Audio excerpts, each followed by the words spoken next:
not enough time. It's close. I need you to look at these videos now. I need to escape. I need your help. Torker dismorphic eruption hell. Torker dismorphic eruption hell. Torker dismorphic eruption hell. Torker dismorphic eruption hell. This was the email I received late last night from somebody I didn't even recognize. It was incredibly cryptic and contained a bunch of weird symbolism, with an audio file attached to the email, and upon listening, we can hear this.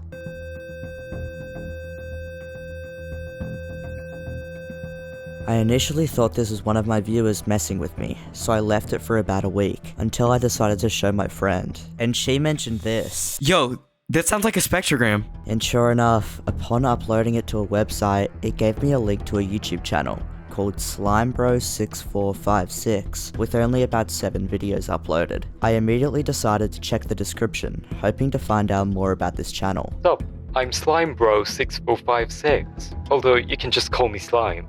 I like Minecraft. Don't expect much activity from me. I don't have much free time. I play on older versions of Minecraft because my PC can't handle newer versions. This channel seems to be a normal Let's Play from a casual Minecraft player, as he mentions not having a lot of free time on his hands, and also being on an old rundown PC, not allowing him to play new versions of Minecraft. But with that out of the way, there's nothing to do except jump into the first video, titled, "Is This a Bug?" The video starts with a casual introduction, where he talks about himself and mentions that he's on version 1.8.9. He also says that this video is over 2 hours long, but got shortened down to just 2 minutes with the corruptions. After this, we finally see the first bit of gameplay, which features Slime just mining, before he remembers that if he got torches and goes back to grab them. But as he goes to mine wood for resources, his recording corrupts again, skipping to the point where he re-enters his house to craft torches. But while he's crafting them up, we can hear this. It sounds like someone is walking just outside his house, but he doesn't seem too phased, assuming it was some sort of bug. But almost immediately after, we then see this. Some sort of cave sound seems to play as we see some weird looking entity outside Slime's house. He questions whether it might just be a bugged zombie before blocking up his door, barricading himself inside. He heads back towards the window and the entity is still there, not moving a single inch. That's when he decides to leave his house and approach it, being cautious as he approaches. But as he gets closer, this happens. His Minecraft freezes as this weird high-pitched ringing plays, then it unfreezes as he takes damage, just to freeze again. Then it finally unfreezes for good, as we find out that he was killed by the entity. Then, finally, before the video ends, we hear the sound of a dirt block breaking. Then it cuts. There's a lot of content packed into this first video, so I'm going to try my best to cover it all, and I think it's obvious where we should start. Who is this entity and where did it come from? We can make the assumption that it's linked to the corruptions of Slime's game, but there's nothing to properly back it up yet. For where it came from, however, I have a theory. Throughout this video, there were 2 instances of blocks being randomly broken, which was seconds before the entity appeared, and seconds after it left. This gives the impression that the entity might possibly be living underground, having to break its way in and out of the overworld. Another thing that happened around the same time was the high frequency ringing, which seems to be reminiscent of another spectrogram, but no matter how hard I tried, I couldn't decode this. Even between 7 different ARG creators, we could not solve this encrypted message, so if anyone wants to try and comment your observations, feel free. But with that out of the way, let's move on to the second video on the channel, Hole. But before I move on, I just want to say, if you're enjoying the video so far, please consider subscribing, as it supports the channel and helps me to continue making these videos. Back to the video. The video starts with Slime in his house again, where we can see that he managed to regain his stuff after the events of last video. He immediately goes to check that the entity is gone, which, thankfully, it is. He heads outside and starts reinforcing his theory about the entity being a bug, also mentioning that he installed Optifine, which is an optimization mod for the Forge versions of Minecraft.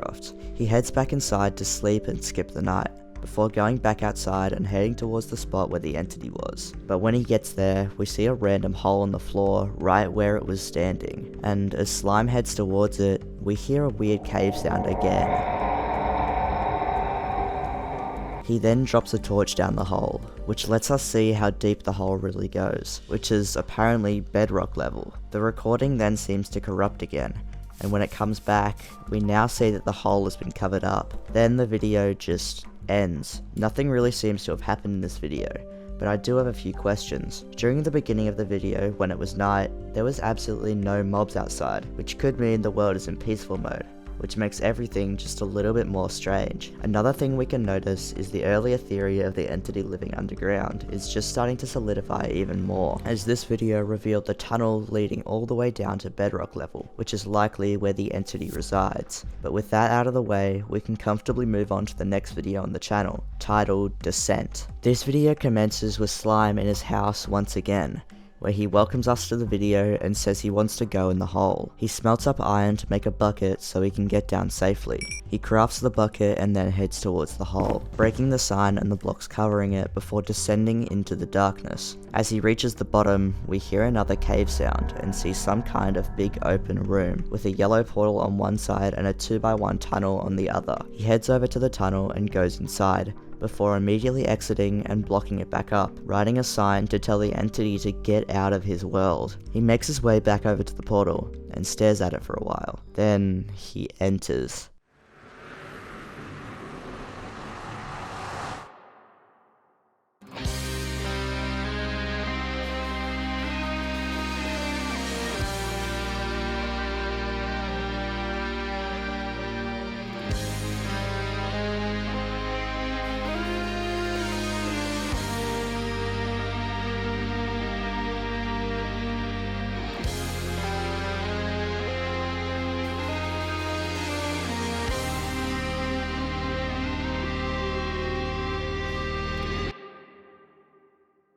As soon as he enters, we can see another weird entity hiding behind a tree, but it's not the same one from before. He walks over towards the entity where we see a sign reading, "I love playing with my friends. Do you like them?" Followed by the weird symbol that we saw in the email. Further off in the distance, there seems to be a sort of house-like structure, and Slime starts running towards it. When he finally gets there, we see the same entity in the window of the house now, as it seems to have moved from its spot next to the tree. He enters the house, where we immediately hear another spectrogram-like audio,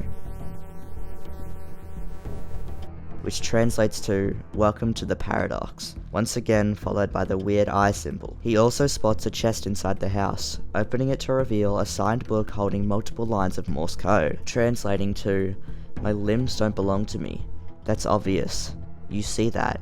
You don't feel that." Slime closes the book and looks back towards the entity, but it seems to have mined out of the structure and left. But when he turns around to leave himself, we see the large silhouette figure, and the footage seems to corrupt as the video cuts. I think it's apparent now that this entity is directly linked to these corruptions, as they seem to always pop up at around the same time. For the other entity, however, it seems to have some sort of correlation to the eye symbol, similar to the one from the email. This is apparent through the constant usage of the symbol through its time talking to Slime. As for the Morse code, it seems like that book was written by the big lanky silhouette entity, as it talks about his limbs not belonging to him, which would make sense, as he seems to be almost deformed. The feeling of your limbs not belonging to you is typically a sign of body dysmorphia, which I assume is what the entity is trying to display through both its words and physical appearance. The last thing I can notice is that this video has subtitles on it, and when you open it, you can see the word heat scattered around the video at different timestamps. I'm unsure of the meaning, but hopefully that will be revealed in an upcoming video. But with all that out of the way,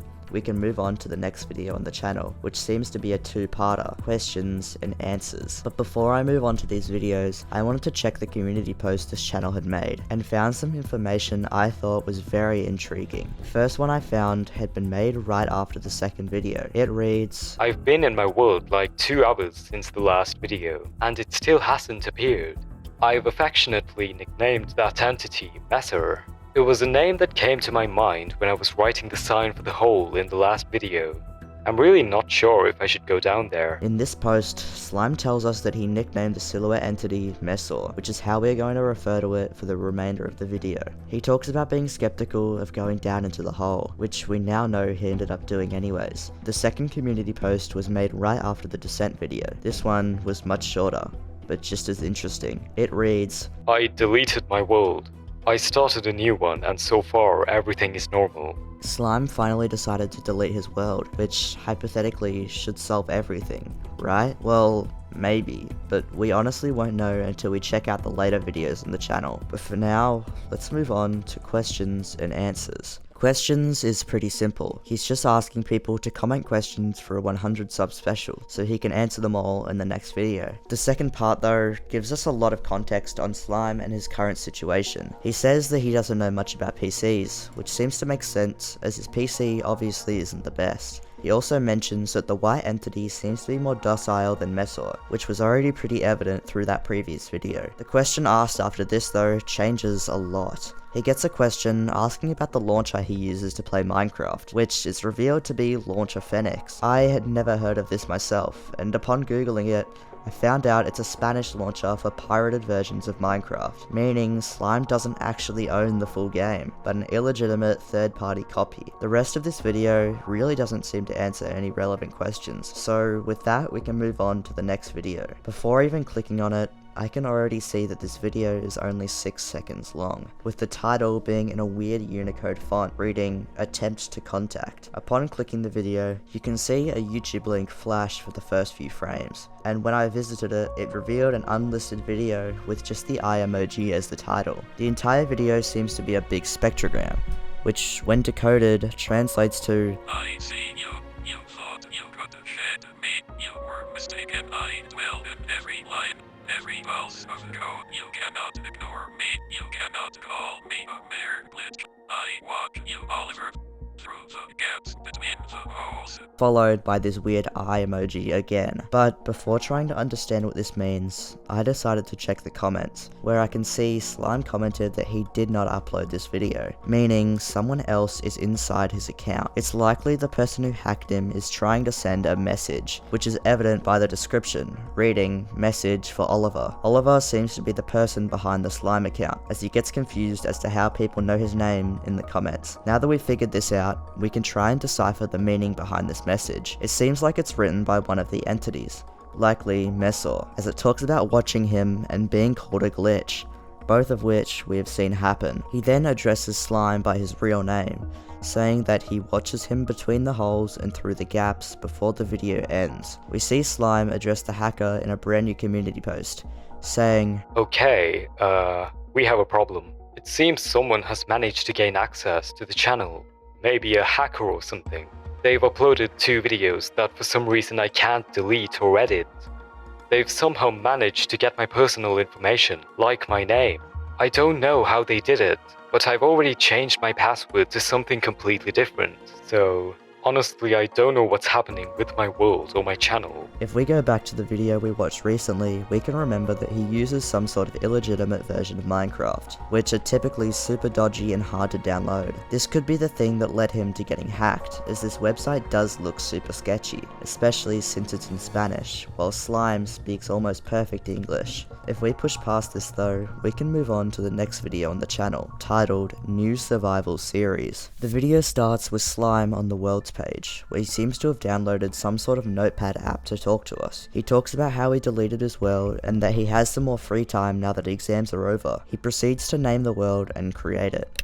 But as he's loading in, we see some sort of weird pop-up during the world creation. It reads, "Spawning," followed by a loading bar. He seems to notice this too, because as soon as he loads in, he seems to shake his mouse frantically, before looking around and then asking if we saw that, before proposing that it might have been Mesor. After this, he swiftly leaves the world and deletes it, before going on to create a new one. But he runs into the same spawning thing again, and seems even more freaked out this time, proceeding to crash out at the entity. He deletes the world again and creates a new one, but the same thing happens again, this time accompanied by a loud cave sound as soon as he loads in, seemingly indicating that Mesor has arrived. By this point, he seems super fed up and just stares at the sun, when, randomly, his game seems to deep fry itself, and he freaks out but tries to play as normal. The video seems to corrupt and cut fully, before coming back to a shot of Slime staring at Mesor, as he's surrounded by the little white eye entities from before. The acronym TOS pops up in the middle of the screen, and he asks what Mesor is, to which he replies,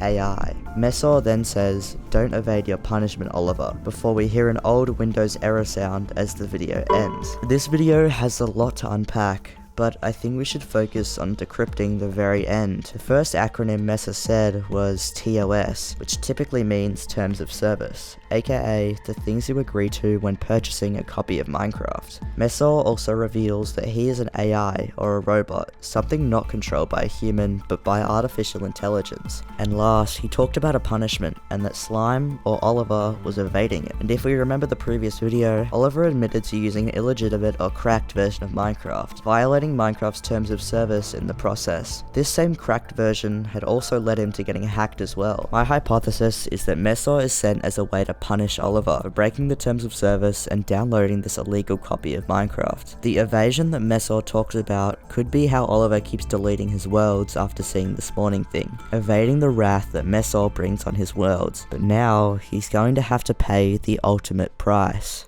After this video, we never heard from Slime again, and what happened following it, we'll never find out. And that is what makes this entire series of videos so unsettling to look back on. There is no final goodbye, no confirmation that everything turned out fine, and no clear resolution to what we witnessed unfold. The channel simply goes silent, leaving us to piece together the evidence ourselves, and decide what we really think happened with Slime, or Oliver, after his final encounter with Mesor. Looking back at how this all began, it's honestly hard to believe how small and harmless it seemed at first. A single strange email from an unknown sender filled with odd symbolism and an audio file that made no sense on its own. At the time, it was easy to just brush it off as a prank or an attempt at getting attention, but that email ended up being the start of everything that followed. The spectrogram hidden inside that audio was not just a puzzle, it was an invitation, or maybe a warning, leading directly to the Slime Bro channel. At first glance, the channel looked normal. Nothing about it stood out until you actually watched the videos. The corruptions, the missing footage, and the unexplained sounds immediately set it apart from an average gameplay channel. From the very first video, it was clear that something was interfering with Slime's world in a way that could not be easily explained by bugs or bad hardware. The introduction of the entity outside his house was the first major red flag. It did not behave like any known Minecraft mob,